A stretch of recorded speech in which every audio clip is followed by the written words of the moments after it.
tight groin and they need to strengthen the outside of the hip. It's also great just to add variability into your CARs. You're gonna have to do them every day for the rest of your life if you want to keep all this stuff. So mixing in some variation and challenging yourself can be a great way to keep it fun. So a couple of things you see here.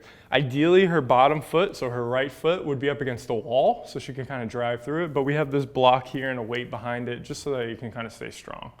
From here, I also have this block right here, and this is for feedback on her lower back. So if this knocks over and she starts rotating through her spine or moving through her spine, she knows because the block moved over.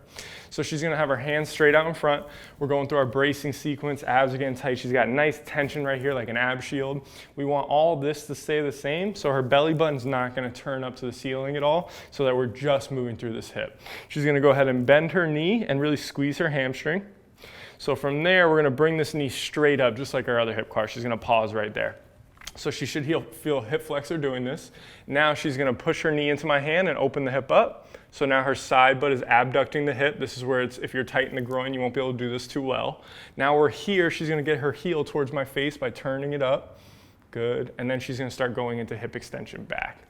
As she goes back, that's where we wanna look for that lower back arch. Killed it, none. All the way down. Good. Now reverse direction, she's gonna kick back. Now she's gonna bring this knee up to the ceiling as far as she can.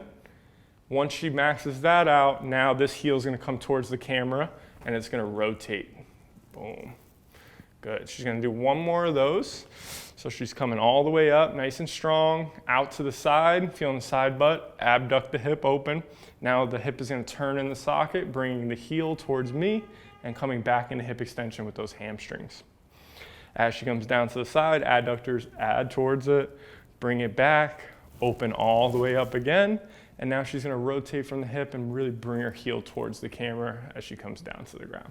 So that's gonna be your side lying hip CAR. Great way to kind of add a little bit of variation, but really open up the groin and actively do it because you're using the regressive strength of the outer hip.